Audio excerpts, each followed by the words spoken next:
এবং যেগুলো করবেন সেগুলো তারা ইঙ্গিত দিচ্ছেন, তারা কি কি জিনিস করতে চান করবে সেটা ইঙ্গিত তাদের দিচ্ছে। নারী কেন্দ্রিক একটি ম্যানিফেস্টো তৈরি করা দরকার আছে ইলেকশনকে টার্গেট করে। আমি মোটেই কোনো সমাধান দেখছি না। আমার দৃষ্টিতে বাংলাদেশে এই মুহূর্তে যে প্রক্রিয়াটি চলছে, এই প্রক্রিয়াটি আসলে একটি মডারেট ইসলামিক স্টেট তৈরির প্রক্রিয়া চলছে বাংলাদেশে। না এটা না আবার এখানে কথা আছে আমরা যাদেরকে দেখে আপনারা ভাবছেন এগুলো এক্সট্রিম, সেগুলোকেই অন্য কেউ ভাবছে হ্যাঁ এটা মডারেট একটা, কিন্তু তার ব্যাখ্যাটা হচ্ছে যে we are in a process of setting a moderate Islamic state here.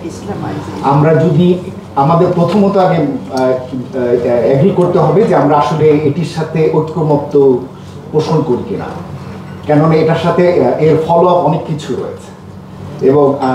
এবং যে ধরনের কমিশনের যে ধরনের পরিস্থিতি দেখছেন, আপনাদের বিভিন্ন ব্যস্ততার জন্য দেখতে পাচ্ছেন না যে এই একটা ছোট্ট সাধারণ জিনিস কেন হচ্ছে না, এটা পুরোটাই ওই প্রক্রিয়ার অংশ।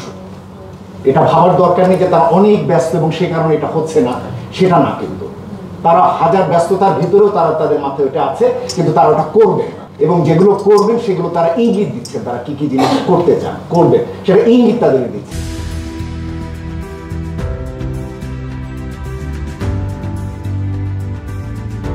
আমি বরঞ্চ ভয়ঙ্কর পরিস্থিতি দেখছি ইলেকশনের পরে, আগে না। সুতরাং আমাদের পোস্ট ইলেকশন লেভেলের জন্য প্রস্তুত হওয়া দরকার। আমি মনে করি যে রাজনৈতিক ভবিষ্যৎ আসতে যাচ্ছে, সেখানে নারীদের পরিস্থিতি আরো সংকটকাল হবে বলে আমি ইঙ্গিত পাচ্ছি বা দেখছি।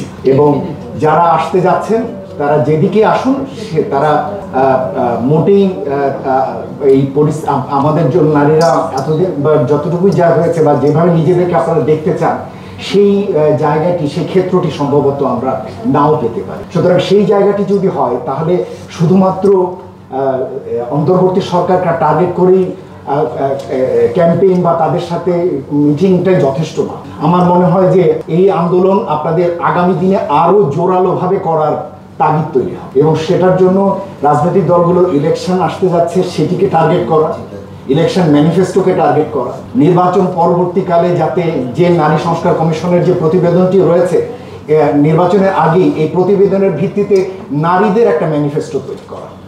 এই সংস্কার কমিশনের যেহেতু একটু আগে শুনলাম যে খুব কমই আসলে রিফ্লেক্ট হচ্ছে সব জায়গায়, ওটাও স্বাভাবিক হয়েছে যে যেটুকু হয়েছে সেটুকুই বলতে পারেন যে কিছুটা লোক দেখানো, বাকিটা হবে না এখন। সুতরাং নারী কেন্দ্রিক একটি ম্যানিফেস্টো তৈরি করা দরকার আছে ইলেকশনকে টার্গেট করে, এবং এটা প্রত্যেক দলের কাছে হাতে ধরিয়ে দেওয়া দরকার আছে যে তারা এই ম্যানিফেস্টোগুলো তাদের ম্যানিফেস্টোতে কিভাবে রাখে। এবং সবচেয়ে গুরুত্বপূর্ণ হলো ওই ম্যানিফেস্টো ধরে ইলেকশনের পরে আরো জোরালোভাবে আপনাদের অংশগ্রহণের প্রয়োজন পড়বে। আমি মোটেই কোনো সমাধান দেখছি না, আমি আসলে আরো গ্রিক পিকচার দেখছি যে জায়গাতে আপনাদের অংশগ্রহণ এবং আপনাদের আরো জোরালো ভূমিকা দরকার হবে এখনকার পরিস্থিতিটিকেই টিকে রাখা।